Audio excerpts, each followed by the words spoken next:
Sudden ಆಗಿ fix ಮಾಡಿ ನಾನು ಕರೆದಿದ್ದೀನಿ. ಹಂಗಾಗಿ ಇವತ್ತು ಕರ್ನಾಟಕ ರಾಜ್ಯದಲ್ಲಿ ಇವತ್ತು ಕಾಂಗ್ರೆಸ್ ಪಕ್ಷ ಆಡಳಿತ ಹತ್ತತ್ರ 2.5 ವರ್ಷಗಳ ಕಾಲ ಅವಧಿ ಮುಕ್ತಾಯ ಆಗ್ತಾ ಇದೆ. ಈ ಮುಕ್ತಾಯ ಆಗುವಂಥ ಸಂದರ್ಭದಲ್ಲಿ ಇವತ್ತು ಭಾಳಷ್ಟು ಪ್ರಶ್ನೆಗಳಿದ್ದಾವೆ.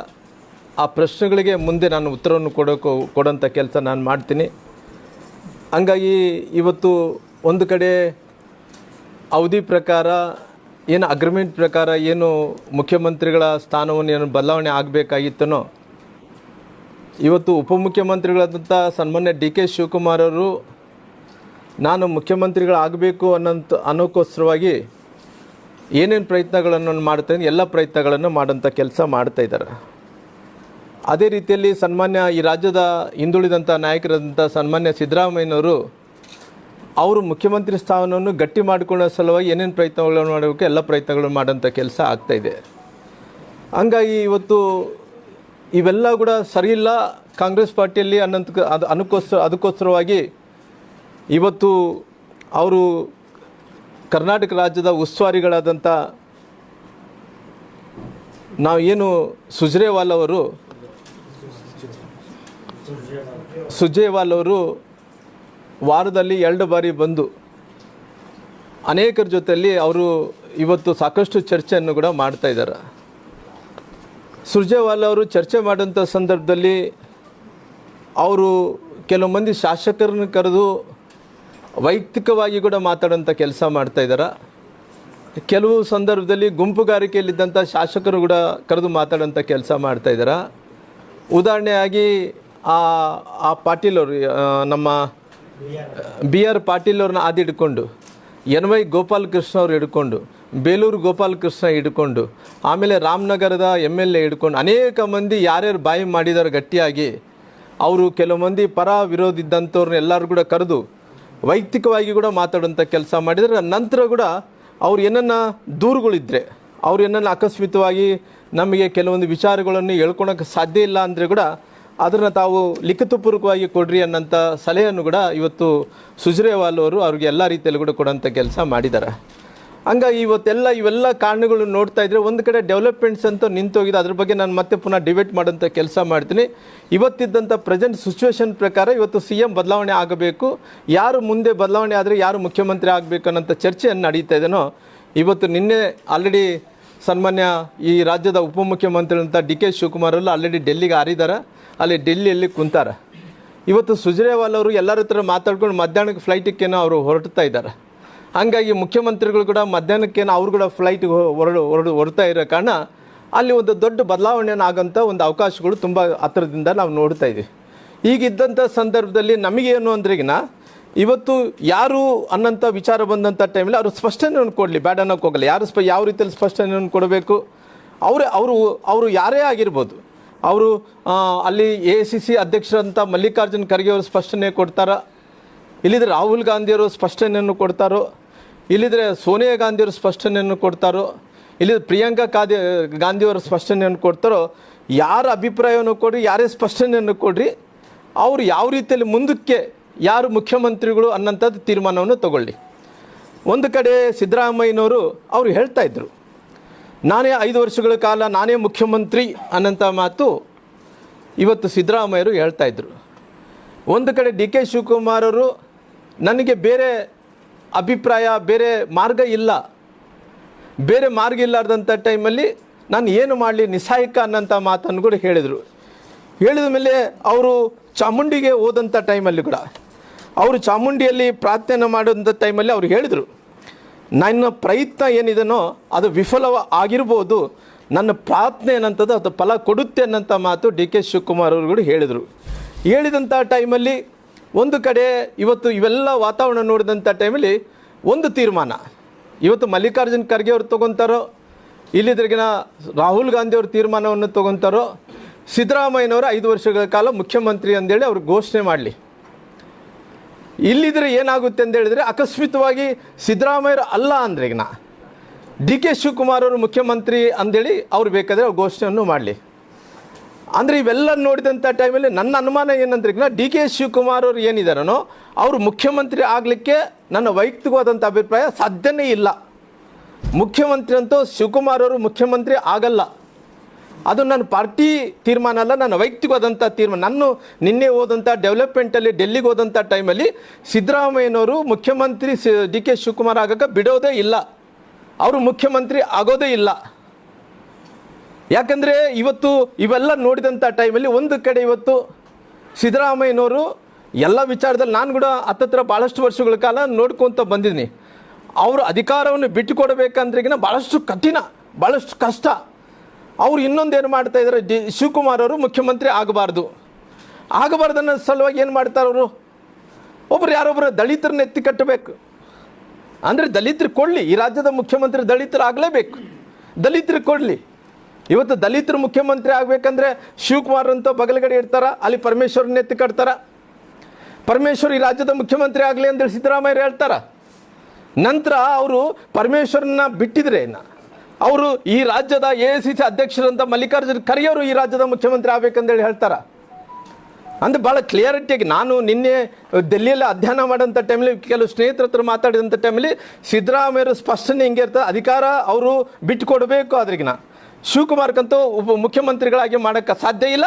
ಅವರು ಮಾಡೋಂಗಿದ್ರೆ ದಲಿತರು ಮಾಡ್ತಾರೆ, ದಲಿತರು ಮಾಡೋಂಗಿದ್ರೆ ಪರಮೇಶ್ವರನ ಮಾಡಲಿ, ಇಲ್ಲಿ ಅದ್ರಾಗಿನ ಮಲ್ಲಿಕಾರ್ಜುನ್ ಖರ್ಗೆ ನಾನಾಗಲಿ ಅಂತೇಳಿ ಅವರು ಒತ್ತಾಯ ಮಾಡೋಂಥ ಕೆಲಸ ಮಾಡ್ತಾರೆ. ಅದು ಮಾಡಿದರೆ ಮಾತ್ರ ಅವ್ರು ಒಪ್ಪಿಕೊಂಡಂಥ ಕೆಲಸ ಮಾಡ್ತಾರೆ. ಶಿವಕುಮಾರ್ ಅಂತ ಸೈಡ್ಲೈನು. ಅಕಸ್ಮಾತಾಗಿ SC ಅಲ್ಲಿ ಹಂಗಾದ್ರಿಗಿನ ST ಯಲ್ಲಿ ಬಂದಂಥ ಟೈಮಲ್ಲಿ ಯಾರನ್ನು ಮಾಡಬೇಕಂದ್ರಿಗಿನ ಸತೀಶ್ ಜಾರಕಿಹೊಳಿಯವರು ಈ ರಾಜ್ಯದ ಮುಖ್ಯಮಂತ್ರಿಗಳಾಗಬೇಕು ಅಂತಾರೆ. ST ಗಳಲ್ಲಿ ಬಂದಂಥ ಟೈಮಲ್ಲಿ, ಈ ವಾಲ್ಮೀಕಿ ಸಮುದಾಯದಲ್ಲಿ ಬಂದಂಥ ಟೈಮಲ್ಲಿ ಸತೀಶ್ ಅಣ್ಣವರು ಜಾರಕಿಹೊಳಿರನ್ನ ಮುಖ್ಯಮಂತ್ರಿ ಮಾಡ್ಬೇಕಂತಾರ. ಇವತ್ತು ಲಿಂಗಾಯತ ಸಮುದಾಯದಲ್ಲಿ ಇವತ್ತು ಮುಖ್ಯಮಂತ್ರಿ ಆಗಬೇಕನ್ನಂಥ ಹೈಕಮಾಂಡ್ ಏನಂತ ತೊಗೊಂಡ್ರಿಗ, ಅದೇ ರೀತಿಲಿ ನಮ್ಮ MB ಪಾಟೀಲ್ ಅವ್ರನ್ನ ಅವರು ಮುಖ್ಯಮಂತ್ರಿ ಆಗಬೇಕು ಅಂತೇಳಿ ಅವರು ಹೇಳ್ತಾರೆ. ಅಕಸ್ಮಿತವಾಗಿ ಅವ್ರೇನ MB ಪಾಟೀಲ್ ಅವರು ಆಯಿತು, ನಂತರ ಸತೀಶ್ ಅಣ್ಣ ಜಾರಕಿಹೊಳಿ ಅವರಾಯಿತು, ಪರಮೇಶ್ವರ್ ಆಯಿತು, ನಂತರ ಮಲ್ಲಿಕಾರ್ಜುನ್ ಖರ್ಗೆ ಆಯಿತು, ಇನ್ನೊಂದು ಯಾರಿಗೆ ಕಣ್ಣಿಕಾಲು ವಕೀಲರಗಲ್ಲೇ ಮುಖ್ಯಮಂತ್ರಿ ಮಾಡಬೇಕನ್ನೊಂದು ಹೋದ್ರಿಗಿನ ಅಲ್ಲೊಂದು ಬ್ಲ್ಯಾಕ್ ಹಾರ್ಸ್ ಇದೆ. ಅದು ಯಾವ ಬ್ಲ್ಯಾಕ್ ಹಾರ್ಸು? ಏನು ಈ ಬೆಂಗಳೂರು ನಗರದಿಂದ ಗೆದ್ದಂಥ ಕೃಷ್ಣ ಬೈರೇಗೌಡರು ಅವರು ಕಾದಾರ. ಬ್ಲ್ಯಾಕ್ ಹಾರ್ಸ್ ಅಂದರೆ ಕಣ್ಣಿಗೆ ಕಾಣಲಾರ್ದಂಥ ಹಾರ್ಸ್ ಅಂದ್ರಿಗಿನ ಅದು ಕೃಷ್ಣ ಬೈರೇಗೌಡರು. ಅವರು ವಕೀಲರಿಗೆ ಕೊಡಬೇಕನ್ನಂಥ ಟೈಮ್ ಕೃಷ್ಣ ಬೈರೇಗೌಡರು ಕೊಡ್ರಿ ಅಂತಾರೆ. ಅನುಭವಸ್ಥ ಇದ್ದಾನೆ, ಅವನು ಬುದ್ಧಿವಂತ ಇದ್ದಾನ, ಎಲ್ಲದರಲ್ಲಿ ಚಲೋ ಇದ್ದಾನ, ಬೆಂಗಳೂರಲ್ಲಿ ಗೆಲ್ಲಿತಾನ, ಅವನು ಸತತವಾಗಿ ಗೆದ್ದು ಬಂದಾನ. ಇವ್ರಿಗೆ ಮಾಡ್ಲಿಕ್ಕೆ ಎಲ್ಲಿ ಅವಕಾಶ ಇದೆ ಹೇಳ್ರಲ್ಲ, DK ಶಿವಕುಮಾರ್ ಅವರಿಗೆ ಮುಖ್ಯಮಂತ್ರಿ ಆಗೋಕ್ಕೆ ಎಲ್ಲಿ ಅವಕಾಶ ಇದೆ? ಎಲ್ಲಿ ಅವಕಾಶನೇ ಇಲ್ಲ. ಹಂಗಾಗಿ ಮುಂದಿನ ದಿನಗಳಲ್ಲಿ ಇವೆಲ್ಲಗಳು ಚೆಸ್ ಗೇಮ್ಗಳಲ್ಲಿ ನೋಡಿದಂಥ ಟೈಮಲ್ಲಿ ನನ್ನ ಸ್ಪಷ್ಟನೆ ಏನಂದ್ರೆಗಿನ ಎಲ್ಲೋ ಒಂದು ಕಡೆ ಇವತ್ತು ಈ ರಾಜ್ಯದ ಉಪಮುಖ್ಯಮಂತ್ರಿ ಅಂತ DK ಶಿವಕುಮಾರ್ ಅವರು ಪ್ರಯತ್ನ ವಿಫಲವಾಗುತ್ತೆ. ಪ್ರಯತ್ನ ಏನಿದೆ ಅದು ವಿಫಲವಾಗುತ್ತೆ. ಸಿದ್ದರಾಮಯ್ಯನವರು ಅವ್ರಿಗೆ ಬಿಟ್ಟುಕೊಡೋಂಥ ಪ್ರಶ್ನೆ ಇಲ್ಲ. ಅವ್ರು ಎಲ್ಲೋ ಒಂದು ಕಡೆ ಅವ್ರಿಗೆ ಆ ಸ್ಥಾನವನ್ನು ಸಿಗಲಾರ್ದಂತೆ ನೋಡ್ಕೊತಾರೆ.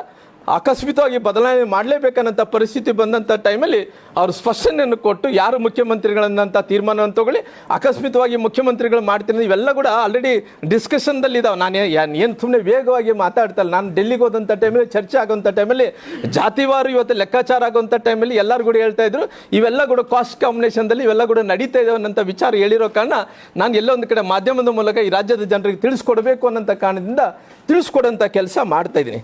ಹಂಗಾಗಿ ಇವತ್ತು ಭಾಳ ಸ್ಪಷ್ಟವಾಗಿ ಇವತ್ತು ಹೆಂಗಾಗಿದೆ ಅಂತ ಹೇಳಿದ್ರಿಗಿನ ಒಂದು ಕ್ಲಿಯರ್ ಆಗಿ ಏನಂದ್ರೆ ಈ ರಾಜ್ಯದ ಮುಖ್ಯಮಂತ್ರಿಗಳನ್ನು ಅವರು ಸೀನಿಯರ್ ಪೊಲಿಟಿಷಿಯನ್ ಇದ್ದಾನೆ. ಸಿದ್ದರಾಮಯ್ಯನವರು ಇವತ್ತಿನ ರಾಜಕಾರಣಿ ಅಲ್ಲ, ಅಂದರೆ ಸೀಸನಲ್ ಪೊಲಿಟಿಷಿಯನ್ ಅಂದರೆ ಗೊತ್ತಾಗುತ್ತಲ್ಲ, ಅವರೆಲ್ಲ ಸೀಸನಲ್ ಪೊಲಿಟಿಷಿಯನ್ ಇದ್ದಂತೆ.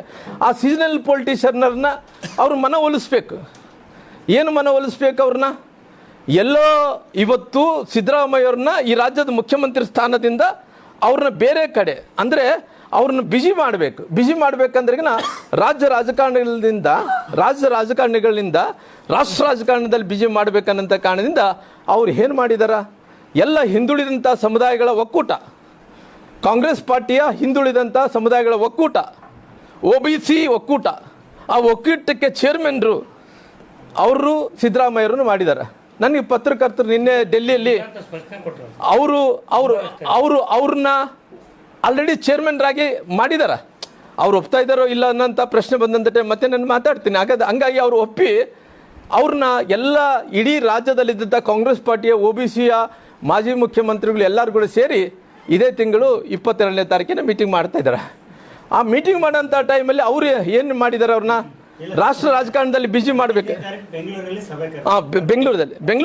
ಬೆಂಗಳೂರದಲ್ಲಿ ಯಾಕಂತ ಹೇಳಿದ್ರೆ ನನಗೆ ಪತ್ರಕರ್ತ ಕೇಳಿದ್ರೆ, ರಾಮ್ಲು ನೀವೇನೋ ಸ್ವಲ್ಪ ಕನ್ಫ್ಯೂಸ್ ಆಗಿದ್ದಾರೆ, ಏನು ಎದಕ್ಕೋಸ್ಕರವಾಗಿ ಅವ್ರು ಅಂದ್ರಿಗಿನ ಇವತ್ತು ಹಿಂದುಳಿದಂಥ ಒಬ್ಬ ನಾಯಕ ಎಲ್ಲರೂ ಕೂಡ ಮಾಜಿ ಮುಖ್ಯಮಂತ್ರಿಗಳತ್ತ ಹಾಲಿ ಮುಖ್ಯಮಂತ್ರಿ ಇಲ್ಲೇ ಇರೋ ಕಾರಣ ಅವ್ರನ್ನೇ ಚೇರ್ಮನ್ರು ಮಾಡಿ ಅವ್ರ ನೇತೃತ್ವದಲ್ಲೇ ಮಾಡೋದ್ರಿಂದ ಚಲೋ ಆಗುತ್ತೆ ಅನ್ನೋಂಥ ಕಾರಣ ಇಲ್ಲಿ ಕರೆದಾರನ್ನಂಥ ಮಾತು ಪತ್ರಕರ್ತರು ಕೂಡ ಹೇಳಿದ್ರು.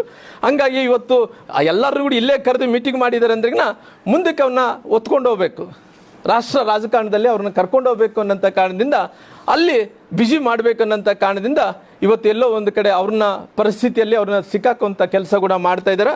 ಹಂಗಾಗಿ ಇವತ್ತು ರಾಜಕಾರಣದಲ್ಲಿ ಇವತ್ತು ಸುರ್ಜೇವಾಲ ಅವರು ಸ್ಪಷ್ಟನೆಯನ್ನು ಕೊಡಬೇಕಾಗಿದೆ. ಯಾಕಂದರೆ ಇವತ್ತು ಈ ರಾಜ್ಯದಲ್ಲಿ ಯಾರು ಕೂಡ ಸಮಾಧಾನ ಇಲ್ಲ ಅಂದರೆ ಡೆವಲಪ್ಮೆಂಟ್ಸ್ ಅಂತೂ ಏನು ಆಗ್ತಾ ಇಲ್ಲ. ಒಂದು ಕಡೆ ಇವರೆಲ್ಲರೂ ಕೂಡ ನಿನ್ನೆ ಮೊನ್ನೆ ಲಾರಿ ಮಾಲೀಕರು ಮುಷ್ಕರವನ್ನು ಬಿಟ್ಟಂಗೆ ಅದಾರ ಅಂತ ತಿಳ್ಕೊಂಡಿದ್ದೀನಿ. ಲಾರಿ ಮಾಲೀಕರ ಮುಷ್ಕರಕ್ಕೆ ಅವರು ಮುಷ್ಕರ ಮಾಡಲಿಕ್ಕೆ ಕಾರಣ ಏನಾದ್ರಿಗಿನ ಈ ಫ್ರೀ ಅಕ್ಕಿ ಹೊಡಿತಿದೆ, ಅಕ್ಕಿಗೆ ಸುಮಾರಾಗಿ 200 ಕೋಟಿ ರೂಪಾಯಿ ಅನುದಾನ ಬರಬೇಕಾಯ್ತು ಅಂತೇಳಿ ಅವರು ಮುಷ್ಕರ ಮಾಡಿದ್ರು, ಕೊಟ್ಟರು, ಮತ್ತು ಆಮೇಲೆ ವಾಪಸ್ ತೊಗೊಂಡ್ರು 250 ಕೋಟಿ. ಆಮೇಲೆ ಪರಿಸ್ಥಿತಿ ಏನಂತ ಹೇಳಿದ್ರೆ ನಮ್ಮ ಜಿಲ್ಲೆಯಲ್ಲಿ ಶಾಲೆಯಲ್ಲಿ ಸುಮಾರಾಗಿ ಒಂದು ಹತ್ತತ್ರ ಒಂದು ಪಡಿತರ ಇದರಲ್ಲಿ 250 ಕೋಟಿ ಕೊಟ್ಟಾರ. ಪ್ರತಿ ತಿಂಗಳು 70 ಕೋಟಿ ಕಮಿಷನ್ ಕೊಡ್ಬೇಕು ಇವರು ವಿತರಕರಿಗೆ. 3 ತಿಂಗಳಿಂದ ಕೊಟ್ಟಿಲ್ಲ, ಅದು 210 ಕೋಟಿ ಬಾಕಿ ಇದೆ. ಅಂದ್ರೆ ಎಲ್ಲರೂ ಕೂಡ ಓನ್ಲಿ ಲಾರಿ ಮುಷ್ಕರ್ ಅವರೊಬ್ಬರೇ ಲಾರಿ ಡ್ರೈವರ್ಸು ಲಾರಿ ಮಾಲೀಕರು ಒಂದೇ ಮುಷ್ಕರಲ್ಲ, ಅದರಲ್ಲಿ ಏನು ಪಡಿತರದಲ್ಲಿದ್ದಂಥ ವ್ಯವಹಾರಗಳು ಏನಾಗಬೇಕಾದ್ರೆ ವ್ಯವಹಾರದಲ್ಲಿ ಏನು ಹಣವನ್ನು ಅದು ಹಿಡ್ಕೊಂಡು ಇವತ್ತು ಉದ್ಯೋಗ ಖಾತ್ರಿದಲ್ಲಿದ್ದಂಥ ನೌಕರರನ್ನ ಭಾಳಷ್ಟು ಮಂದಿ ಏನು ಇವತ್ತು ಡೈಲಿ ವೇಜಸ್ ಲೇಬರ್ಸ್ ಆಗಿ ಏನು ತೊಗೊತಾರೋ ಗ್ರಾಮಾಂತರ ಪ್ರದೇಶದಲ್ಲಿ ಅವರು ಕೂಡ 6 ತಿಂಗಳಿಂದ ಕರೆಂಟ್ ಕಟ್ ಮಾಡಿದ್ರು, ಆಮೇಲೆ ಮತ್ತೆ ಪುನಃ ಕರೆಂಟ್ ಕೊಟ್ಟರು, ಶಾಲೆ ಕರೆಂಟ್ ಕೂಡ ಕೊಟ್ಟಿದ್ರು. ಹಂಗಾಗಿ ಇವತ್ತು ಎಲ್ಲವನ್ನು ನೋಡೋಂಥ ಟೈಮಲ್ಲಿ ಎಲ್ಲವನ್ನು ಕೂಡ ನಿಂತೋಗಿದಾವ.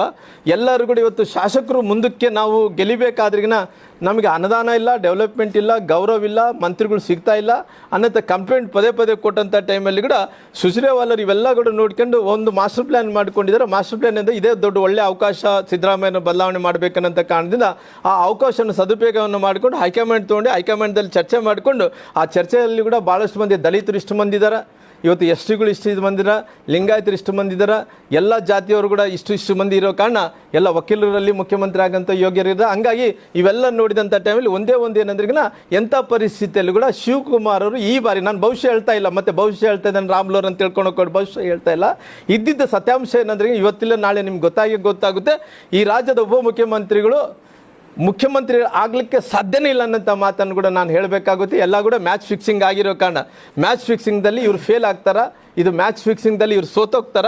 ಉಪಮುಖ್ಯಮಂತ್ರಿಗಳ ಸ್ಥಾನ ಏನಿದೆನೋ ಅದನ್ನು ಮುಂದುವರಿಸೋಂಥ ಕೆಲಸ ಮಾಡ್ತಾರೆ, ಮುಖ್ಯಮಂತ್ರಿಗಳು ಅವರು ಮುಂದುವರಿಯೋಂಥ ಕೆಲಸ ಮಾಡ್ತಾರೆ. ಡೆವಲಪ್ಮೆಂಟ್ ವಿಚಾರದಲ್ಲಿ ಇವತ್ತು ಏನು ಮಕ್ಕಳಿಗೆ ಶೂ ಸಾಕ್ಸ್ ಕೂಡ ಕೊಡೋಕ್ಕಾಗ್ತಾ ಇಲ್ಲ. ಇವರು ಶೂ ಸಾಕ್ಸ್ ಅಂದ್ರಿಗಿನ ಮಕ್ಕಳಿಗೆ ಇವತ್ತು ಶೂ ಸಾಕ್ಸ್ ಕೊಡೋಂಥ ವಿಚಾರ ದಾನಿಗಳು ಬರಬೇಕಂತ, ಯಾರು ದಾನಿಗಳು ಬರ್ತಾರೋ ನಮಗೆ ಗೊತ್ತು, ಇದು ಹೊಸದು. ಈ ಶೂ ಸಾಕ್ಸ್ ಕೊಡೋಂಥ ವಿಚಾರದಲ್ಲಿ ಕೂಡ ದಾನಿಗಳು ಯಾರನ್ನು ಕೊಟ್ಟರೆ ನಾವು ಮುಂದಕ್ಕೆ ಬಂದರೆ ಮಕ್ಕಳು ಶೂ ಸಾಕ್ಸ್ ಕೊಡ್ತೀವಿ ಅನ್ನೋಂಥ ಪರಿಸ್ಥಿತಿ ಸರ್ಕಾರಕ್ಕೆ ಬಂದಿದೆ ಅಂದ್ರಿಗಿನ ಎಷ್ಟು ಕೆಟ್ಟ ಪರಿಸ್ಥಿತಿ ಅಂತ ಯೋಚನೆ ಮಾಡಿ. ಅದ್ರ ಜೊತೆಲೆ ಅಜೀಂ ಪ್ರೇಮ್ಜಿ ಅವರು ಮಕ್ಕಳಿಗೆ 6 ದಿನಗಳ ಕಾಲ ಮೊಟ್ಟೆ ಕೊಡ್ತಾಯಿದ್ರು. ಆ ಶಾಲೆ ಮಕ್ಕಳಿಗೆ 6 ದಿನಗಳ ಕಾಲ ಮೊಟ್ಟೆ ಕೊಡಬೇಕಾಯಿತು. ಮೊಟ್ಟೆ ಕೊಡೋಂಥ ವಿಚಾರದಲ್ಲಿ ಕೂಡ 3 ದಿನಗಳು ಮಾತ್ರ ಮೊಟ್ಟೆಯನ್ನು ಕೊಡೋಂಥ ಕೆಲಸ ಆಗ್ತಾಯಿದೆ. ಹಂಗಾಗಿ ಅವ್ರು ಒತ್ತಾಯ ಮಾಡ್ತಿದ್ರೆ 6 ದಿನಗಳ ಕಾಲ ಕೊಡ್ರಪ್ಪ, ನಾವು ರೊಕ್ಕ ಕೊಟ್ಟಿವಿ, ಎಲ್ಲ ಕೊಟ್ಟಿವಿ, ನೀವು ಯಾಕೆ ಹಂಗೆ ಮಾಡ್ತಿದ್ದೀರಾ, ಅವ್ರು ಕೂಡ ಒತ್ತಾಯನ ಮಾಡೋಂಥ ಕೆಲಸ ಮಾಡ್ತಾರೆ. ಹಂಗೆ ಓವರಾಲ್ ನೋಡಿದಂಥ ಟೈಮಲ್ಲಿ ಬಳ್ಳಾರಿ ನಗರ ಹಿಡ್ಕೊಂಡು ಇವತ್ತು ಇಡೀ ಬಳ್ಳಾರಿ ಜಿಲ್ಲೆಯಲ್ಲಿ ಕೂಡ ಯಾವುದೇ ಡೆವಲಪ್ಮೆಂಟ್ಗಳು ಆಗ್ತಾಯಿಲ್ಲ. ಇವತ್ತು ಮಹಾನಗರ ಪಾಲಿಕೆ ಸದಸ್ಯರು ಎಲ್ಲರೂ ಕೂಡ ಇವತ್ತು ಹೆಂಗೆ ನೋವನ್ನು ಪಡಿತಾ ಇದ್ದಾರೆ ಅಂದ್ರೆ, ಈಗ ನಮ್ಮ ಹನುಮಂತವರು, ಸುರೇಖಮ್ಮನವರು, ನಿಮ್ಮ ಹೆಣ್ಮಕ್ಳ ಹೆಸರೇನಪ್ಪ, ಒನ್ ಸೈಡ್ ಅಂದರೆ ಅವ್ರಿಗೆ ಯಾರಿಗೆ ಆಡಳಿತ ಪಕ್ಷದಲ್ಲಿ ಸದಸ್ಯರಿದ್ದಾರೆ ಅವ್ರಿಗೆ ಮಾತ್ರ ಅನುದಾನವನ್ನು ಕೊಡೋಂಥ ಕೆಲಸ ಮಾಡ್ತಿದ್ದಾರೆ. ಹನುಮಂತವ್ರು ಸೇರಿಕೊಂಡು ಎಲ್ಲ ಮಹಾನಗರ ಪಾಲಿಕೆಗಳಲ್ಲಿ ಡೈಲಿ ವೇಜಸ್ ಲೇಬರ್ಸು, ಅದೇ ರೀತಿಯಲ್ಲಿ ಸಾಕಷ್ಟು ಮಂದಿ ಆ ನೌಕರಸ್ಥರು ಅಲ್ಲಿದ್ದಂಥವ್ರು ಎಲ್ಲರೂ ಕೂಡ ಇವತ್ತು ನಮಗೆ ಬೇಕಾದಂಥ ಸೌಲಭ್ಯ ಅಂದರೆ ಸ್ಯಾಲ್ರೀಸ್ ಇಟ್ಕೊಂಡು ನಮಗೆ ಸಂಬಳ ಕೊಡ್ತಾ ಇಲ್ಲ ಅನ್ನೋಂಥ ಹೋರಾಟವನ್ನು ಕೂಡ ಬೀದಿಗಿಳಿದು ಹೋರಾಟವನ್ನು ಮಾಡ್ತಾ ಇದ್ದಾರೆ. ಟೋಟಲ್ ಆಗಿ ಈ ಫೇಲ್ಯೂರ್ ಸರ್ಕಾರ ಆಗಿದೆ. ಹಂಗಾಗಿ ಮುಂದಿನ ದಿನಗಳಲ್ಲಿ ನಾನು ಹೇಳ್ತಾ ಇದ್ದೆ, ಯಾಕಂದರೆ ಈ ಸರ್ಕಾರಕ್ಕೆ ಭವಿಷ್ಯ ಇಲ್ಲ, ಈ ಸರ್ಕಾರ ಭಾಳ ದಿನಗಳ ಕಾಲ ಮುಂದುವರೆಯಕ್ಕೆ ಸಾಧ್ಯ ಇಲ್ಲ. ದೊಡ್ಡ ಸಂಖ್ಯೆ ಕೊಟ್ಟಿರ್ಬೋದು, 130 140 ಸ್ಥಾನಗಳು ಕೊಟ್ಟಿರ್ಬೋದು. ಕೊಟ್ಟಿದ್ರೆ ಕೂಡ ಈ ಸರ್ಕಾರಕ್ಕೆ ಭವಿಷ್ಯ ಇಲ್ಲ ಅಂತ ಹೇಳಿದ್ರೆ ಎಲ್ಲೋ ಒಂದು ಕಡೆ ಅವ್ರ ಕಾಲು ಅವರೇ ಎಳ್ಕೊಂಡು ಸರ್ಕಾರ ಎಲ್ಲೋ ಒಂದು ಕಡೆ ಕೆಡುಕೊಂತಾರೆ. ಮಧ್ಯಂತರ ಚುನಾವಣೆ ಬರ್ತಾವನ್ನಂತ ಮಾತನ್ನು ಹೇಳಿದ್ರೆ ಯಾವುದೇ ಚುನಾವಣೆ ಬರಲಿ ಭಾರತೀಯ ಜನತಾ ಪಾರ್ಟಿ ಸಿದ್ಧವಾಗಿದೆ. ಅಂಥ ಪರಿಸ್ಥಿತಿಯಲ್ಲಿ ಕೂಡ ಯಾವ ಚುನಾವಣೆ ಬಂದರೆ ಕೂಡ ಅದನ್ನು ಸತತವಾಗಿ ನಾವೆಲ್ಲರೂ ಕೂಡ ಎದುರಿಸೋಕೆ ಸಿದ್ಧ ಇದ್ವಿ. ಯಾವ ಚುನಾವಣೆ ಇದ್ರೂ ಕೂಡ ಗೆಲೆಯಂತ ಜನರು ತೀರ್ಮಾನವನ್ನು ಕೊಡೋಂಥ ಕೆಲಸ ಮಾಡ್ತಿದ್ರು. ಇವತ್ತು ಎಲ್ಲ ಜಾತಿಯ ಎಲ್ಲ ಧರ್ಮೀಯರು ಎಲ್ಲ ಇಲಾಖೆಯಲ್ಲಿ ಕೂಡ ನೊಂದಿರೋ ಕಾರಣ ಇನ್ನು ಈ ಸರ್ಕಾರಕ್ಕೆ ಜನರು ಗುಡ್ ಬೈಗಳಂತ ಕೆಲಸ ಮಾಡ್ತಾಯಿದ್ರು. ಎಲ್ಲ ವಿಚಾರ ಎಲ್ಲ ಸರ್ಕಾರದಲ್ಲಿದ್ದಂಥ ಎಲ್ಲ ಮಂತ್ರಿಗಳು ಕೂಡ ಫೇಲ್ ಆಗಿರೋ ಕಾರಣ ಹಂಗಾಗಿ ಇವತ್ತು ಎಲ್ಲ ವಿಚಾರವನ್ನು ಕೂಡ ತಮ್ಮ ಮುಂದೆ ಇಡೋಂಥ ಕೆಲಸ ಮಾಡ್ತೀನಿ. ನನ್ನ ಭವಿಷ್ಯ ಅಲ್ಲ, ಇವತ್ತು ನಡೆದಂಥ ಘಟನೆ ಪ್ರಕಾರ ನೀವು ಮುಂದಕ್ಕಾಗಲಿ ನೋಡ್ಬೋದು, ಶಿವಕುಮಾರ್ ಅವರಂತೂ ಈ ರಾಜ್ಯದ ಮುಖ್ಯಮಂತ್ರಿಗಳು ಆಗಲ್ಲ. ಸಿದ್ದರಾಮಯ್ಯನವರೇ ಮುಂದುವರಿದ್ದಾರೆ ನಿಮ್ಮ ಪ್ರಕಾರ? 2 ದಿನ ಡೆಲ್ಲಿಗೆಲ್ಲ ಹೋಗಿ ಬಂದ್ರಿ, ರಾಜಕಾರಣ ವಾತಾವರಣ ನೋಡ್ಕೊಂಡ್ಬಂದ್ರಿ. ಅವರಂತೂ ಅವ್ರದಂತೂ ಅಗ್ರಿಮೆಂಟ್ ಪ್ರಕಾರ ಅವ್ರ ಅವಧಿ ಮುಗಿದೋಗಿದೆ. 2.5 ವರ್ಷಗಳ ಕಾಲ ಅವಧಿ ಮುಗಿದೋಗಿದೆ. ಅವ್ರನ್ನ ಅದಕ್ಕೋಸ್ಕರವಾಗಿ ಬೇರೆ ಕಡೆ ಆಲ್ರೆಡಿ ಅವ್ರನ್ನ ಏನು ಮಾಡಬೇಕೋ ಮಾಡಿಬಿಟ್ಟಾರ. ಅವ್ರು ಮಾಡಿದ ನಂತರ ಇವತ್ತು ಪುನಃ ಯಾರನ್ನ ಮುಖ್ಯಮಂತ್ರಿ ಮಾಡಬೇಕು? ಅವ್ರ ಅಗ್ರಿಮೆಂಟ್ ಪ್ರಕಾರ DK ಶಿವಕುಮಾರ್ ಅವ್ರನ್ನೇ ಮಾಡಬೇಕು. DK ಶಿವಕುಮಾರ್ ಅವ್ರು ಮಾಡಬೇಕಂದ್ರೆ ಒಂದು ರಾಹುಲ್ ಗಾಂಧಿ ಒಂದು ಮಾತು ಹೇಳ್ತಾನೆ, ಸೋನಿಯಾ ಗಾಂಧಿ ಒಂದು ಮಾತು ಹೇಳ್ತಾಳೆ, ಮಲ್ಲಿಕಾರ್ಜುನ್ ಖರ್ಗೆ ಅವ್ರು ಒಂದು ಮಾತು ಹೇಳ್ತಾರೆ, ಅವನು ವೇಣುಗೋಪಾಲ್ ಒಂದು ಮಾತು ಹೇಳ್ತಾನೆ, ಸುಜ್ರೇವಾಲಾ ಒಂದು ಮಾತು ಹೇಳ್ತಾನೆ. ಎಲ್ಲರ ಮಾತು ಕನ್ಫ್ಯೂಷನ್ ಆಗಿ ಎಲ್ಲರಿಗೂ ಕೂಡ ಇವತ್ತು ಮಂಕಾಗೋದು ನಮ್ಮ ಶಿವಕುಮಾರ್ ಅವರೇ ಮಂಕಾಗೋದು. ಸರ್, ನಿಮ್ಮ ವೈಯಕ್ತಿಕ ಅಭಿಪ್ರಾಯ DK ಶಿವಕುಮಾರ್ ಸಿಎಂ ಆಗುತ್ತೆ ಅನ್ನೋದು ಐತಾ ಸರ್? ನನ್ನ ವೈಯಕ್ತಿಕವಾದಂಥ ನನಗೆ ವೈಯಕ್ತಿಕವಾದಂಥ ವಿಚಾರವನ್ನು ನೋಡಿದಂಥ ಈ ನಾಡಿನ ಜನರಿಗೆ ಒಳ್ಳೇದಾಗಬೇಕು. ಈ ನಾಡಿನ ಜನರಿಗೆ ಇವತ್ತು ಇದ್ದಂಥ ಮುಖ್ಯಮಂತ್ರಿಗಳು ಸರಿಯಾದಂಥ ನಡ್ಕೊಂಡಿಲ್ಲ, ಸರಿಯಾದಂಥ ಅಭಿವೃದ್ಧಿ ಮಾಡಲಿಲ್ಲ. ಅವ್ರು ಏನು ಸಿದ್ಧಾಂತಗಳು ಇಟ್ಕೊಂಡು ಏನು ರಾಜಕಾರಣಕ್ಕೆ ಬಂದಿದ್ರು, ಏನು ಅಭಿವೃದ್ಧಿಯನ್ನು ಮಾಡಬೇಕು ಅಂದ್ಕೊಂಡಿದ್ರು, ಎಲ್ಲ ಇಲಾಖೆಯಲ್ಲಿ ಎಲ್ಲ ಯೋಜನೆ ಇನ್ಕ್ಲೂಡಿಂಗ್ ಕೃಷಿ ನೀರಾವರಿ ಯೋಜನೆ ಇಟ್ಕೊಂಡು ಶಿಕ್ಷಣ ತನಕ ಕೂಡ, ಸಾರಿಗೆ ಇಲಾಖೆ ತೊಗೊಂಡು ಆರೋಗ್ಯ ತನಕ ಕೂಡ ಎಲ್ಲ ಕೂಡ ಅಸ್ತವ್ಯವಸ್ಥೆ. ಇವತ್ತು ಎಲ್ಲವನ್ನು ಕೂಡ ಎಲ್ಲ ಇಲಾಖೆಯಲ್ಲಿ ದಿವಾಳಿ ಮಾಡಿ ಕುಂತಾರ. ಇವತ್ತು ಆರ್ಥಿಕ ಪರಿಸ್ಥಿತಿ ಯಾವುದೋ ಒಂದು ಕೊಂಚಿತ್ತು ಕೂಡ ಗೌರವ ಇಲ್ಲಾರ್ದಂತ ಮಾಡಿದಾರೆ. ಈ ವ್ಯವಸ್ಥೆಯನ್ನು ಸರಿ ಮಾಡಬೇಕಂದ್ರೆ ಪುನಃ 10 ವರ್ಷ 15 ವರ್ಷಗಳ ಸಮಯ ಬೇಕಾಗ್ತದೆ. ಹಂಗಾಗಿ ಈ ವ್ಯವಸ್ಥೆ ಮಾಡ್ಲಿಕ್ಕೆ ಸುಧಾರಣೆ ಮಾಡೋಕ್ಕೆ ಸಾಧ್ಯ ಇಲ್ಲ. ಹಂಗಾಗಿ total failure government in this history ಅನ್ನೋಂಥ ಮಾತನ್ನು ಹೇಳಬೇಕಾಗುತ್ತೆ. ರಂಭಾಪುರಿ ಶ್ರೀಗಳು ಅದೇ ಹೇಳಿದ್ರು ಸರ್, DK ಶಿವಕುಮಾರ್ ಅವರಿಂದ ಕಾಂಗ್ರೆಸ್ ಗೆಲ್ತು, ಅವರಿಗೂ ಒಂದು ಅವಕಾಶ ಕೊಡಬೇಕು ಸಿಎಂ ಸ್ಥಾನಕ್ಕೆ ಅಂತ ರಂಭಾಪುರಿ ಶ್ರೀ. ಅಲ್ಲ, ನಾನು ಹೇಳಿದಲ್ಲ, ಅವ್ರಿಗೆ ಅಗ್ರಿಮೆಂಟ್ ಪ್ರಕಾರ ಅವ್ರಿಗೆ ಶಿವಕುಮಾರ್ ಅವರು ಮುಖ್ಯಮಂತ್ರಿಗಳಾಗಬೇಕು. ಮುಖ್ಯಮಂತ್ರಿಗಳಾಗಬೇಕಂದ್ರೆ ಯಾರು ಬಿಟ್ಟುಕೊಡಬೇಕು? ಸಿದ್ದರಾಮಯ್ಯನವರೇ ಬಿಟ್ಟುಕೊಡಬೇಕು. ಸಿದ್ದರಾಮಯ್ಯರು ಸುಲಭವಾಗಿ ಬಿಟ್ಟುಕೊಡ್ತಾನೆ? ಸುಲಭವಾಗಿ ಬಿಟ್ಟುಕೊಡೋಕೆ ಒಪ್ಪಲ್ಲ. ಯಾಕಂದರೆ ಸಿದ್ದರಾಮಯ್ಯರು ಪಳಗಿರುವಂಥ ರಾಜಕಾರಣಿ, ಸೀಸನಲ್ ಪೊಲಿಟಿಷಿಯನ್, ಪಳಗಿರುವಂಥ ಎಲ್ಲ ರಂಗದಲ್ಲಿ ಒಂದು ರೀತಿ ಮುಂದಾಳುತ್ತ ಅಂತಾರಲ್ಲ, ಆ ಎಲ್ಲ ರಂಗದಲ್ಲಿ ಚಾರ್ಮ್ ಇರುವಂಥ ಒಬ್ಬ ಲೀಡರ್. ಆ ಲೀಡರ್ ಬಿಟ್ಟುಕೊಡ್ಬೇಕಂದ್ರೆ ಇವತ್ತು ಶಿವಕುಮಾರ್ಗೆ ಯಾಕೆ ಬಿಟ್ಟುಕೊಡ್ತಾನೆ? ಶಿವಕುಮಾರ್ಗೆ ಯಾಕೆ ಬಿಟ್ಟುಕೊಡ್ತಾನ? ಬೇಡ, ಶಿವಕುಮಾರ್ ಬೇಡ ಅಂತಾನ, ಬೇರೆಯವ್ರು ಮಾಡ್ರಿ ಅಂತಾನ. ಅಲ್ಲ, ನನಗೆ ಗೊತ್ತಿರೋ ಪ್ರಕಾರ ಮಂಕಾಗ್ತಾನೆ ಅಂತ ಹೇಳಿದನಲ್ಲ. ಎಲ್ಲರ ಮಧ್ಯೆ ಏನಾಗ್ತದೆ ಲಾಸ್ಟ್ಗೆ, ಇಲ್ಲ ನಾನು ಪಾರ್ಟಿ ಹೇಳ್ದಂಗೆ ಮುಂದುವರಿತೀನಿ ಅನ್ನೋಂಥ ಮಾತು ಹೇಳ್ತಾನೆ ಅವರು. ನೀವು ಬಿಜೆಪಿ ಅವರೆಲ್ಲ ಸಪೋರ್ಟ್ ಮಾಡಿರ್ತೀರಿ, ಅದ್ರ ಬಹಳ ಬುದ್ಧಿವಂತಿಕೆಯಿಂದ ಮಾತಾಡಿದ್ರಿ. ಬಿಜೆಪಿ ರಾಜ್ಯಾಧ್ಯಕ್ಷರಾಗ್ತಾರಂತ ಯಾರು ಹೇಳಿಲ್ಲ. ಜೊತೆಗೆ ನಿಮ್ಮವರು ಅವ್ರಿಗೆ ಸಪೋರ್ಟ್ ಮಾಡಿ ಸರ್ಕಾರ ನಡೆಸ್ತಾರೆ ಎಂಬುದನ್ನು ಹೇಳಿಲ್ಲ ನೀವು. ಅದು ನೋಡೋಣ ಮುಂದಕ್ಕೆ ಏನಾಗುತ್ತೇನೋ. ಅವತ್ತು ಕೂಡ ಹೇಳಿದ್ದೀನಿ, ಇವತ್ತು ಕೂಡ ಮುಂದಕ್ಕೆ ಏನಾದ್ರೂ ಕೂಡ ಅದಾಗಬಹುದು, ನೋಡೋಣ. ಅದ್ರ ಬಗ್ಗೆ ನನಗೆ ಅಷ್ಟು ನೋಡ್ರಿ, ಸದ್ಯಕ್ಕೆ ನಾನು ಭಾರತೀಯ ಜನತಾ ಪಾರ್ಟಿಯಲ್ಲಿ ಭಾಳ ಸಣ್ಣವನಾಗ್ತೀನಿ. ಅಷ್ಟೊಂದು ದೊಡ್ಡ ತೀರ್ಮಾನ ತೊಗೊಳಕ್ಕಾಗಲ್ಲ. ಹಂಗಾಗಿ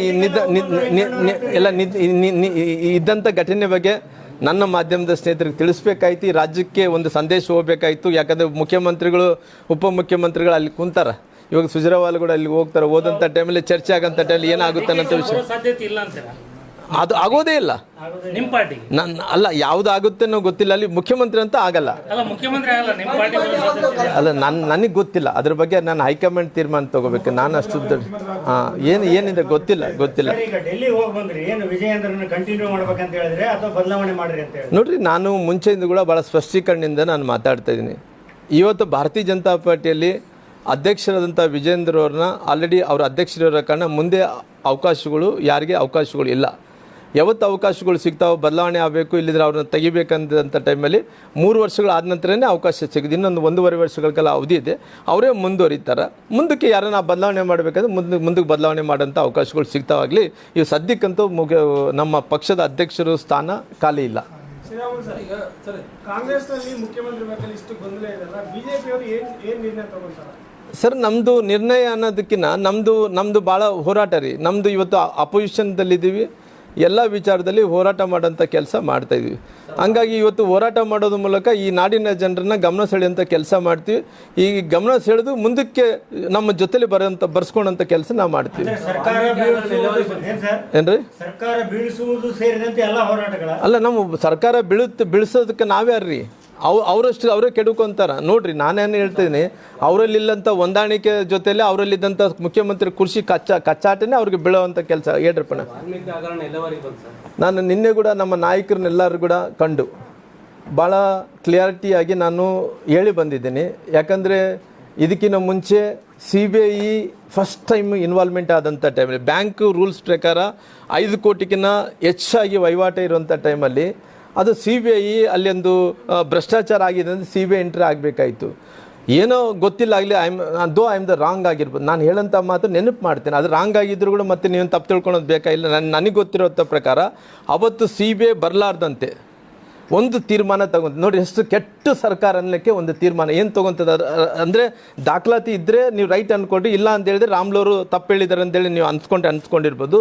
ಅವತ್ತಿನ ಸಂದರ್ಭದಲ್ಲಿ ಅವತ್ತಿನ ಪಂಜಾಬ್ ನ್ಯಾಷನಲ್ ಬ್ಯಾಂಕಿನ ಚೇರ್ಮನ್ರು ಅವತ್ತು ಭ್ರಷ್ಟಾಚಾರ ಆದಂಥ ಟೈಮಲ್ಲಿ ಮಹರ್ಷಿ ವಾಲ್ಮೀಕಿ ಅಭಿವೃದ್ಧಿ ನಿಗಮದಲ್ಲಿ 187 crores ಭ್ರಷ್ಟಾಚಾರ ಆದಂಥ ಟೈಮಲ್ಲಿ ಅವತ್ತಿನ ಚೇರ್ಮನ್ರಿಗೆ ಇವ್ರು ಏನು ಹೇಳ್ತಾರೆ ಅಂದರೆ, ಮುಖ್ಯಮಂತ್ರಿಗಳು ಇದೆಲ್ಲ ಕೂಡ ನಮ್ಮ ರಾಜಕಾರಣಿಗಳು ಮಂತ್ರಿಗಳಾದಂಥ ನಾಗೇಂದ್ರ ಅವರು ತಪ್ಪು ಮಾಡಿಲ್ಲ, ಅವರು ಬ್ಯಾಂಕಿನ ಅಫಿಷಿಯಲ್ಸ್ನಿಂದ ತಪ್ಪಾಗಿದೆ ಅನ್ನೋಂಥ ನೋಡ್ಸ್ಕೊಡೋ ಸಲುವಾಗಿ ಅವ್ರ ಮೇಲೆ ಆ್ಯಕ್ಷನ್ ತೊಗೊತಾರೆ. ಯಾರು ಚೇರ್ಮನ್, ಪಂಜಾಬ್ ನ್ಯಾಷನಲ್ ಚೇರ್ಮನ್ ಮೇಲೆ ಆ್ಯಕ್ಷನ್ ತೊಗೊತಾರೆ. ಆ್ಯಕ್ಷನ್ ತೊಗೊಂಡಂಥ ಟೈಮಲ್ಲಿ ಅವ್ರು ಹೇಳ್ತಾರೆ, ನಾನು ಯಾಕೆ ಅನ್ಸ್ಕೋಬೇಕು, ಯಾಕಂದರೆ ದಟ್ ಇಸ್ ರೆಪ್ಯುಟೇಷನ್ ಬ್ಯಾಂಕ್. ಆ ಬ್ಯಾಂಕ್ ಆಗಿರೋ ಕಾರಣ ಅವ್ರು ಏನು ಮಾಡ್ತಾರೆ ಅಂದರೆ, ಅವರು CBIಗೆ ಒತ್ತಾಗ್ತಾರೆ. ಒತ್ತಾಕಿದಂಥ ಟೈಮಲ್ಲಿ ಸರ್ಕಾರ ತೀರ್ಮಾನ ತಗೊಂಡು CBI ಕೊಡಬಾರ್ದು ಅನ್ನೋಂಥ ತೀರ್ಮಾನ ತೊಗೊಂಡಂಥ ಟೈಮಲ್ಲಿ ಕ್ಯಾಬಿನೆಟಲ್ಲಿ ನಿರ್ಧಾರ ಆಗಿದೆ ಎಲ್ಲ ನೋಡ್ಬೇಕು. ಅಂದರೆ ನಾನು ಹೇಳೋದೇನು ತಪ್ಪಿದ್ರೆ ನೀವು ತಪ್ಪಂದೇಳಿ ತಿಳ್ಕೊಡ್ರಿ. Union Bank sir, Union Bank of India, Union Bank of ಇಂಡಿಯಾದವರು ಅವ್ರು ಅವತ್ತು ತೀರ್ಮಾನ ತೊಗೊಂಡಂಥ ಟೈಮಲ್ಲಿ ಅವ್ರು ಹೇಳ್ತಾರೆ ಅದನ್ನು CBI ಕೊಡಬೇಕಂದೇಳಿ ಅವತ್ತು ಅವ್ರು ಕೊಟ್ಟಂಥ ಟೈಮಲ್ಲಿ ಸರ್ಕಾರ ಬ್ಯಾಡ್ ಅಂತದೆ. ಅವತ್ತು ಈ ವಹಿವಾಟ ಇರೋ ಕಾರಣ, ಫೈನಾನ್ಷಿಯಲ್ ಟ್ರಾನ್ಸಾಕ್ಷನ್ ಇರೋ ಕಾರಣ ED ಎಂಟ್ರ್ ಆಗುತ್ತೆ. ED ಎಂಟ್ರ್ ಆದಮೇಲೆ ED ಎಲ್ಲ ಇನ್ವೆಸ್ಟಿಗೇಷನ್ದಲ್ಲಿ ಯಾವುದೇ ಸಾಕ್ಷಿಗಳು ಏನಿದಾವೆ ಎಲ್ಲ ಕೂಡ ಕಲೆ ಹಾಕಿದಂಥ ಟೈಮಲ್ಲಿ ಲೋಕಸಭೆ ಚುನಾವಣೆ ತುಕಾರಾಮ್ ಅವರು ಏನನ್ನ ಗೆದ್ದಾರಂದ್ರಿಗ್ನ ಅದು 187 ಕೋಟಿ ರೂಪಾಯಿ ಮಹರ್ಷಿ ವಾಲ್ಮೀಕಿ ಅಭಿವೃದ್ಧಿ ನಿಗಮದಿಂದ ಹಣವನ್ನು ತಂದು ಈ ರಾಮ್ಲೂರ್ನ ಲೋಕಸಭೆ ಚುನಾವಣೆಯಲ್ಲಿ ಸೋಲ್ಸಂಥ ಕೆಲಸ ಮಾಡಿದ್ದಾರೆ. ಈ ಸೋಲ್ಸಂಥ ವಿಚಾರದಲ್ಲಿ ಯಾರ್ಯಾರು ತಪ್ಪು ಮಾಡಿದ್ದಾರೆ, ಇವತ್ತು ಬಳ್ಳಾರಿ ನಗರದ ಶಾಸಕರಾದಂಥ ನಾರಾ ಭರತ್ ರೆಡ್ಡಿ ಅವರು, ಅದೇ ರೀತಿಯಲ್ಲಿ ನಮ್ಮ ಕಂಪ್ಲಿ ಕ್ಷೇತ್ರದ ಶಾಸಕರಾದಂಥ ಗಣೇಶ್ ಅವರು, ಗ್ರಾಮಾಂತರ ಕ್ಷೇತ್ರದ ಶಾಸಕರಾದಂಥ ನಾಗೇಂದ್ರ ಅವರು, ಅದೇ ರೀತಿ ಕೂಡ್ಲಿ ಕ್ಷೇತ್ರದ ಶಾಸಕರಾದಂಥ ಡಾಕ್ಟರ್ ಶ್ರೀನಿವಾಸ್ ಅವರು, ಇವರೆಲ್ಲರೂ ಸೇರಿಕೊಂಡು ಇವತ್ತು ಸರ್ಕಾರದ ಹಣ ತಂದು ನನ್ನ ಸೋಲ್ಸಂಥ ಕೆಲಸ ಮಾಡಿದ್ದಾರೆ. ಹಂಗಾಗಿ ಎಲ್ಲ ಇನ್ವೆಸ್ಟಿಗೇಷನ್ದಲ್ಲಿ ಇವತ್ತು ಡಿಜಿಟಲ್ ಸಾಕ್ಷಿಗಳು ಅಂತಾರೆ, ಏನಂತಾರೆ ಡಿಜಿಟಲ್ ಎವಿಡೆನ್ಸ್ ಕೂಡ ಸಿಕ್ಕಿದಾವೆ. ಆ ಡಿಜಿಟಲ್ ಎವಿಡೆನ್ಸ್ ಸಿಕ್ಕಿರೋ ಕಾರಣ ಮುಂದಕ್ಕೆ ಇದು ದೊಡ್ಡ ಸೀರಿಯಸ್ ಆಗಿ ಮ್ಯಾಟ್ರ್ ಆಗುತ್ತೆ. ಹಂಗಾಗಿ ಅವ್ರು ಹೇಳ್ತಾ ಇದ್ದಂತೆ, ಯಾರು ಸಂತೋಷ್ ಲಾಲ್ ಕಾರ್ಮಿಕ ಸಚಿವರು ಹೇಳ್ತಾ ಇದ್ದಂತೆ, ಪಾಪ ಅವ್ರು ಎಷ್ಟು ಬುದ್ಧಿವಂತರು ನೋಡ್ರಿ, ಒಳ್ಳೆಯವ್ರು ನೋಡ್ರಿ.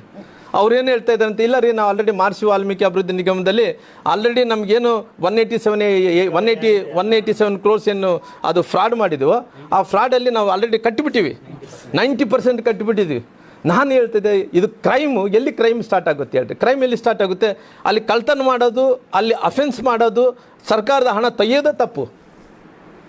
ಅಂದರೆ ಸರ್ಕಾರದನ್ನ ತಪ್ಪು ಮಾಡಿದ ನಂತರ ಇವ್ರು ಕಟ್ತೀನಿ ಮತ್ತೆ ವಾಪಸ್ ಅನ್ನೋದು ಇನ್ನೊಂದು ದೊಡ್ಡ ತಪ್ಪು. ಅಂದರೆ ನೀನು ಮಾಡಿರೋದು ತಪ್ಪಲ್ಲಿ ಕೂಡ ನಾವು ಕಟ್ಟಿರ್ತೀವಿ ಅಂತ ಹೇಳಿದ್ರೆ, ನಾನು ಹೇಳ್ತಿದ್ದೆ ಸಂತೋಷ್ ಲಾಡ್ ಅವರೇ, ಇವತ್ತು ಬಿಟ್ಬಿಡ್ರಿ. ಯಾಕಂದರೆ ನೀವೇನು ಇವತ್ತು 187 ಕೋಟಿ ಬಡವರನ್ನ SC ST ಅಮೌಂಟ್ ಯಾಕೆ 187 ಕೋಟಿ ತೊಗೊಂತೀರಿ? ಹಣಕಾಸಿನ ಆರ್ಥಿಕ ಇಲಾಖೆಗೆ ಕೈ ಹಾಕಿಬಿಟ್ರಲ್ಲ. ಒಂದ್ಸರಿ 1 ಲಕ್ಷ ಕೋಟಿ ಡ್ರಾ ಮಾಡಿರಿ, 1 ಲಕ್ಷ ಕೋಟಿ ವಾಪಸ್ ಕಟ್ಟಲ್ಲ. ಇದು ಚಲೋ ಐತಲ್ಲ, ಇದು ಹೊಸ ಸಂಪ್ರದಾಯನ ಕೊಟ್ಟಂಗೆ ಆಗುತ್ತೆ. ಇವರೇ ಮಾಡ್ಕೊಳ್ಳಲ್ಲ. ಅಲ್ಲ, ನಾನೇನು ಹೇಳ್ತೀನಿ, ಅವ್ರು ಹೇಳ್ತಾ ಇದ್ರಲ್ಲ ಪಾಪ, ಅಲ್ರಿ ತೊಗೊಂಡಿವಿ ಕಟ್ಟಿವಿ ಅಂದರೆ ಇದು ಭಾಳ ಒಳ್ಳೇದಾಯ್ತಲ್ಲ. 1 ಲಕ್ಷ ಕೋಟಿ ಡ್ರಾ ಮಾಡಿರಿ, 1 ಲಕ್ಷ ಕೋಟಿ ಮತ್ತೆ ವಾಪಸ್ ಕಟ್ರಿ. ಸಚಿವರು ಬ್ಯಾಂಕ್ ರೈಟ್, ಸಚಿವರು ಸರ್ಕಾರದ ಬ್ಯಾಂಕ್ ಅಂತೇಳಿ ಮಾಡಲಿಲ್ಲ. ರಾಧಾ ಮೋಹನ್ ದಾಸ್ ಅವರು ಬಂದಾಗ ನಿಮ್ಮ ಹತ್ರ ಒಂದು ಮಾತು ಹೇಳಿದ್ರು, ಶ್ರೀರಾಮುಲು ಅವರು ಈ ವಿಚಾರವಾಗಿ ಕಾನೂನು ಹೋರಾಟ ಮಾಡ್ತಾರೆ, ಇದರಲ್ಲಿ ಚುನಾವಣೆಯ ಹಣ ಬಳಕೆಯಾಗಿದೆ, ಅದನ್ನ ಶ್ರೀರಾಮುಲು ಅವರು ಕೋರ್ಟ್ನಲ್ಲಿ ಪ್ರಶ್ನೆ ಮಾಡ್ತಾರೆ ಅಂತ ಹೇಳಿದ್ರು. ನೀವು ಇಲ್ಲಿವರೆಗೂ ಏನು ಅದ್ರ ಬಗ್ಗೆ ಏನು ಮಾತು? ಅಲ್ಲ, ನಾನು ತುಂಬ ಪ್ರಯತ್ನವನ್ನು ಮಾಡಿದೆ. ನಾನು ಸ್ವತಃ ನಾನೇ ಇದರಲ್ಲಿ ಕೇಸ್ ಹಾಕಬೇಕು ಅನ್ನೋಂಥ ಟೈಮಲ್ಲಿ ಅವರು ಪಾರ್ಟಿಯಲ್ಲಿ ಒಂದು ತೀರ್ಮಾನ ತೊಗೊಂಡು, ಅಂದರೆ ಆ್ಯಕ್ಚುಲಿ ನಂದು ಫಾಲ್ಟ್ ಹೆಂಗಾಗಿದೆ ಅಂತೇಳಿದ್ರೆ 3 months ಒಳಗಡೆ 4 months ಕಾನೂನಿದೆ, ಅಷ್ಟರೊಳಗಡೆ ಕೇಸ್ ಹಾಕಬೇಕಾಯಿತು. ಬೇರೆ ಬೇರೆ ಕಾರಣಗಳಿಂದ ನನಗೆ ಹಾಕ್ಲಿಕ್ಕೆ ಆಗಲಿಲ್ಲ. ಅದು ನನ್ನ ಫಾಲ್ಟ್ ಇರ್ಬೋದು, ಇಲ್ಲ ಅನ್ನೋಕೆ ಹೋಗಲ್ಲ. ಆದರೆ ನಾನೇನಂತೀನಂದರೆ ನಮ್ಮ ಪಾರ್ಟಿಲಿ ಒಂದು ತೀರ್ಮಾನ ಆದಂಥ ಟೈಮ್ ನಮ್ಮವರೇ ಹೋಗಿ ಕೋರ್ಟ್ಗೆ ಹೋದಂಥ ಟೈಮಲ್ಲಿ ಕೋರ್ಟಲ್ಲಿ ಆದೇಶ ಆಯಿತು, ಇದು CBI ಕೊಡಬೇಕು ಅನ್ನೋಂಥದ್ದು. ನಮ್ಮ ಪಾರ್ಟಿಯಲ್ಲಿ ನಾವು ತೊಗೊಂಡಂಥ ನಾನು ತೊಗೊಂಡಂಥ ತೀರ್ಮಾನ, ನಮ್ಮ ಪಾರ್ಟಿ ತೊಗೊಂಡಂಥ ತೀರ್ಮಾನದ ಪ್ರಕಾರವಾಗಿ ಕೋರ್ಟು ಇವತ್ತು CBI ಕೊಡೋಂಥ ಕೆಲಸ ಮಾಡಿದೆ. ಏನ್ರಿ ರೆಬಲ್ಸ್ ಯಾರು ಆಗ್ಲಾರ್ದವ್ರು ಯತ್ನಾಳು ಕುಮಾರ್ ಬಂಗಾರಪ್ಪನವ್ರು ಅವರು ಅಣ್ಣ ರೆಬಲ್ಸ್ ಅನ್ನೋಕೆ ನಮ್ಮ ಪಾರ್ಟಿಯವರಣ್ಣ, ಅಲ್ಲ ನಮ್ಮ ಪಾರ್ಟಿಯವರು, ಹೊರಗಡೆ ಹಾಕಿದ್ದೀರಿ. ಅಲ್ಲ ನಮ್ಮ ಪಾರ್ಟಿಯವರು ಅರವಿಂದ್ ವಿಜಯೇಂದ್ರ ಅಧ್ಯಕ್ಷರಾಗಿ ನಿಮ್ಮ ಪಾರ್ಟಿ ಏನು ಮಾಡಲಿಲ್ಲ. ಅಲ್ಲ ನಮ್ಮ ವೈಯಕ್ತಿಕವಾಗಿ ಹೋಗಿ ಅವ್ರು ಅಣ್ಣ ನಮ್ಮ ಪಾರ್ಟಿಯವರು ಅರವಿಂದ್ ನಿಂಬಾಳಿ ನಮ್ಮ ಪಾರ್ಟಿಯವರು, ಬಸವ ಪಾಟೀಲ್ ಯತ್ನಾಳವರು ನಮ್ಮ ಪಾರ್ಟಿಯವರಣ್ಣ, ನಮ್ಮವರಣ್ಣ. ಯಾರು ಕಾಂಗ್ರೆಸ್ ಅವರು ಹಾಕಿದ್ರೆ ಹೌದಪ್ಪ, ಬೇರೆಯವರು ಮಂದಿ ಹಾಕಿದ್ರೆ CBI ಕೊಡ್ರಿ ಅಂತ ಕೋರ್ಟಿಗೆ ಹೋದ್ರು. ಆದ್ರೆ ಇವರು ರಾಧಾ ಮೋಹನ್ ದಾಸ್ ಅವರು ಏನ್ ಹೇಳಿದ್ರು, ಈ ಸಂಸದ ಸ್ಥಾನವನ್ನ ಅನರ್ಹಗೊಳಿಸಬೇಕು. ಅಲ್ಲ ನೋಡೋಣ, ಯಾಕಂದ್ರೆ ಇವತ್ತು ಯಾವುದಿದ್ರು ಕೂಡ ಡಿಜಿಟಲ್ ಎವಿಡೆನ್ಸು ಭಾಳ ಪಕ್ಕ ಆಗುತ್ತಣ್ಣ. ಡಿಜಿಟಲ್ ಎವಿಡೆನ್ಸ್ ಸಿಕ್ಕಿದೆ. ನನಗೆ ಗೊತ್ತಿರೋವಂಥ ಪ್ರಕಾರ ಇವತ್ತು ಯಾರು ಕೂಡ ಈ ದೇಶದಲ್ಲಿ ಸರ್ಕಾರದ ಹಣವನ್ನು ತಿಂದಂಥವ್ರು ಯಾರು ತಪ್ಪಿಸ್ಕೊಂಡಂಥ ಉದಾಹರಣೆಗಳಿಲ್ಲ. ಭಾಳಷ್ಟು ಮಂದಿ ಜೈಲಿಗೆ ಹೋದಂಥದ್ದು ಇವತ್ತು ಕೂಡ ಭಾಳಷ್ಟು ಬಿಹಾರ, ಉತ್ತರ ಪ್ರದೇಶ ಜನರ ನಾಯಕರು ಎಲ್ಲರೂ ಕೂಡ, ಮಾಜಿ ಮಂತ್ರಿಗಳು ಎಲ್ಲರಿಗೂ ಜೈಲಲ್ಲಿ ಕೊಳಿತಾ ಇದ್ದಾರೆ. ಮತ್ತು ಪುನಃ ಇವತ್ತು ಈ ಇನ್ವೆಸ್ಟಿಗೇಷನ್ದಲ್ಲಿ ಪುನಃ ನಾಗೇಂದ್ರ ಅವರು ಜೈಲಿಗೆ ಹೋದ್ರೆ ಕೂಡ ಹೋಗ್ಬೋದು ನಾವು. ಸರ್, ಈಗ ಈ ಪ್ರಕರಣ ಸಂಬಂಧಪಟ್ಟಂತೆ ನಾಗೇಂದ್ರ ಕ್ಷೇತ್ರ ಬರ್ತಾರೆ ಅಂತ ಒಂದು ಆರೋಪ ಇದೆ. ಈಗ ಆರಂಭದಲ್ಲಿ ನೀವು ಕೂಡಿಗೆ ಭಾಳ ಹೋಗಿ ಬಂದಿದ್ದೀರಿ, ಈಗ ಗ್ರಾಮೀಣ ಕಡೆ ಮತ್ತೆ ವಾಳ್ತಾ ಇದ್ದಾರೆ ಅಂತ. ಇಲ್ಲ, ನಾನು ಎಲ್ಲ ಕಡೆ ಕೂಡ ಅಡ್ಡಾಡ್ತೇನೆ ಸರ್. ನನಗೆ ಗ್ರಾಮಾಂತರ ನನಗೆ ಜನ್ಮ ಕೊಟ್ಟಿದ್ದಂಥ ಒಂದು ಗ್ರಾಮಾಂತರ ಕ್ಷೇತ್ರ. ಇವತ್ತು ರಾಜಕೀಯವಾಗಿ ಪುನರ್ ರಾಜಕೀಯವಾಗಿ ವ್ಯವಸ್ಥೆ ಮಾಡಿಕೊಟ್ಟಿರೋಂಥ ಅವತ್ತಿನ ಸಂದರ್ಭದಲ್ಲಿ ಎಲ್ಲೋ ಒಂದು ಕಡೆ ನಾನು ಎಲ್ಲ ರೀತಿಯಲ್ಲಿ ಕೂಡ ಸಹಾಯ ಮಾಡಿದೆ. ಇವತ್ತು ಬಳ್ಳಾರಿ ಜಿಲ್ಲೆ ಮತ್ತು ವಿಜಯನಗರ ಜಿಲ್ಲೆ ನನಗೆ ಯಾವತ್ತೂ ರಾಜಕೀಯವಾಗಿ ಪುನರ್ಜನ್ಮ ಕೊಟ್ಟಿದ್ದಂಥ ಎಲ್ಲ ರೀತಿಯಲ್ಲಿ ಕೂಡ ಸ್ಯಾಕ್ರಿಫೈಸ್ ಮಾಡಿದಂಥ ಜಿಲ್ಲೆಗಳಿಗೆ ಖಂಡಿತವಾಗಿ ಎಲ್ಲ ಕಡೆ ಕೂಡ ಒಡ್ಡಾಡ್ತೀವಿ. ನಮ್ಮ ಉದ್ದೇಶ ಇಷ್ಟೇ. ಇವತ್ತು ಮುಂಬರುವಂಥ ಚುನಾವಣೆ, ಮಧ್ಯಂತರ ಚುನಾವಣೆ ಆಗಲಿ, ಸಾರ್ವತ್ರಿಕ ಚುನಾವಣೆ ಟೈಮ್ ಆದಂಥ ಟೈಮಲ್ಲಿ ಕೂಡ ನಮ್ಮ ಈ ಜಿಲ್ಲೆಯಿಂದ ಒಳ್ಳೆ ರಿಸಲ್ಟನ್ನು ಕೊಡಬೇಕು ಅನ್ನೋಂಥ ತೀರ್ಮಾನ ತೊಗೊಂಡು ಗ್ರಾಮಾಂತರಕ್ಕೆ ಕೂಡ ಕಾನ್ಸಂಟ್ರೇಷನ್ ಮಾಡ್ತೀನಿ. ನನ್ನ ಸೋದರಂತ ಓಬಳೇಶ್ವರ್ ಮಾಡ್ತಾಯಿದ್ದೀರಾ, ಫಕೀರಪ್ಪ ಅವ್ರು ಮಾಡ್ತಾಯಿದ್ದೀರಾ, ನಾನು ಮಾಡ್ತಾಯಿದ್ದೀನಿ, ನಮ್ಮ ಕುಟುಂಬಸ್ಥರು ಎಲ್ಲರೂ ಸೇರಿ ಮಾಡ್ತಾಯಿದ್ದೀವಿ. ಎಲ್ಲರೂ ಕೂಡ ಇವತ್ತು ಅವರು ಹೇಳ್ತಾ ಇದ್ದಾರೆ, ರಾಮ್ಲು ಅಣ್ಣನ ಸೋಲಿಸ್ಕೊಂಡು ತಪ್ಪು ಮಾಡಿದ್ದೀವಿ ಅಂತೇಳಿ ಭಾಳಷ್ಟು ಮಂದಿ ನಾವು ಪಶ್ಚಾತ್ತಾಪವನ್ನು ಪಡಿತಿದ್ರೆ. ಅವರಂತೂ ಮಂತ್ರಿಗಳಂತೂ, ಮಾಜಿ ಮಂತ್ರಿಗಳಂತೂ ಎಲ್ಲಿ ಕೈ ಸಿಗ್ತಾ ಇಲ್ಲ, ಯಾರು ಫೋನ್ಗೆ ಸಿಗ್ತಾ ಇಲ್ಲ, ಅವ್ರು ಎಲ್ಲಿದ್ದಾರೋ ಗೊತ್ತಿಲ್ಲ, ಏನಾಗ್ತಾಯಿದೆ ಗೊತ್ತಿಲ್ಲ. ಅವ್ರು ಎಲ್ಲೋ ಒಂದು ಕಡೆ ಇಲ್ಲಪ್ಪ ಈ ಕ್ಷೇತ್ರವನ್ನು ಬಿಟ್ಟು ಹೋಗ್ತೀನಿ, ಮುಂದಕ್ಕೆಲ್ಲ ಒಂದು ಕಡೆ ಹೋಗ್ತೀನಿ ಅನ್ನೋಂಥ ಕಾರಣದಿಂದ ಅವ್ರು ಏನೋ ಈ ಕಾನ್ಸಂಟ್ರೇಷನ್ ಅಂತ ಒಂದಿಲ್ಲ. ಎಲ್ಲೋ ಒಂದು ಕಡೆ ನಾವು ರೀಲ್ಸಲ್ಲಿ ನೋಡ್ತೀವಿ, ಅವ್ರು ನೋಡಬೇಕಂದ್ರೆ ಎಲ್ಲ ಒಂದು ಕಡೆ ಫೇಸ್ಬುಕ್ಕು ವಾಟ್ಸಪ್ದಲ್ಲಿ ನೋಡ್ತೀವಿ. ಎಲ್ಲ ಒಂದು ಕಡೆ ಬಂದು ಊಟ ಕೊಟ್ಟಾನಪ್ಪ ಆಯಾರಾಮ್ ಗಾಯರಾಮ್ ಅನ್ನೋ ರೀತಿ ಬರ್ತಾನೆ ಹೋಗ್ತಾನಾಗಲಿ, ಎಲ್ಲಿ ಕೂಡ ಗಟ್ಟಿಯಾಗಿ ನಿಂತು ರಾಜಕಾರಣ ಮಾಡೋಕ್ಕಂತ ಆಗ್ತಿಲ್ಲ. ಅವರು ಹೇಳ್ತಾರಂತೆ, ನಾನು ಬರಲಿದ್ರು ಕೂಡ ಗೆಲ್ತೀನಿ ಅಂದರೆ ಅವ್ರ ಕಾನ್ಫಿಡೆನ್ಸು. ಯಾಕಂದೇಳಿ ಇವತ್ತಿನ ವಾತಾವರಣದಲ್ಲಿ ಅವ್ರು ವೋಟ್ ಬ್ಯಾಂಕ್ ಅಂತ ಹೇಳಿದ್ರೆ ಎಲ್ಲೋ ಒಂದು ಕಡೆ ಕೆಲವೊಂದು ವೋಟ್ ಬ್ಯಾಂಕ್ ಮಾಡ್ಕೊಂಡಿರೋ ಕಾರಣ ಆ ವೋಟ್ ಬ್ಯಾಂಕ್ ಮೂಲಕ ನಾವು ಗೆಲ್ಲಿತೀವಿ ಅನ್ನೋಂಥ ಅಹಮದಿಂದ ಏನಿದ್ದಾರೋ ನಾವು ಹೋರಾಟ ಮಾಡ್ತೀವಿ, ಮುಂದಕ್ಕೆ ಕಾನ್ಸಂಟ್ರೇಷನ್ ಮಾಡ್ತೀವಿ. ನಾವೆಲ್ಲರೂ ಕೂಡ ಒಂದಾಗಿ ಪುನಃ ಪಾರ್ಟಿಯನ್ನು ಕಟ್ಟಂಥ ಕೆಲಸ ಮಾಡ್ತೀವಿ. ಹೌದು, ಅವರು ಸಚಿವರಾಗಿ ಬರಲಿ, ಇಲ್ಲದೆ ಮುಖ್ಯಮಂತ್ರಿ ಆಗಲಿ ಬರಲಿ, ನಾವು ಯಾವತ್ತೂ ಕೂಡ ಅವರು ಒಳ್ಳೆಯದನ್ನು ಆಗಲಿ ಅಂತೇಳಿ ಬಯಸ್ತೀವಿ. ಆದರೆ ನಾವು ಗೆದ್ದ ನಂತರ ಅವ್ರು ಏನು ಕರ್ತವ್ಯ ಮಾಡಬೇಕಾ, ಆ ಕರ್ತವ್ಯದಲ್ಲಿ ಲೋಪ ಮಾಡಬಾರ್ದು ಅನ್ನೋಂಥದ್ದು ನಮ್ಮ ಆಸೆಗಳು ಇತ್ತು. ಆ ಕರ್ತವ್ಯದಲ್ಲಿ ಲೋಪ ಆಗ್ತಿರೋ ಕಡೆ ಮಾತಾಡ್ತಾ ಇದ್ದೀವಿ. ಅಲ್ಲ ನೋಡೋಣ, ಇವತ್ತು ನೋಡ್ರಿ, ನಾನು ಅವತ್ತು ಹೇಳಿದಂಥ ವಿಚಾರ ನಾನು ಹೇಳಿದ್ದು ಸತ್ಯ, ಅದರಲ್ಲಿ ಯಾವುದು ಮುಚ್ಚಿಮರಿ ಹಿಡ್ಕೊಳಕ್ಕಿಲ್ಲ. ನಾನು ಕೂಡ್ಲಿಯಲ್ಲೇ ಸ್ಪರ್ಧೆ ಮಾಡಬೇಕು ಅಂತೇಳಿ ಅಂದ್ಕೊಂಡಿದ್ದೀನಿ.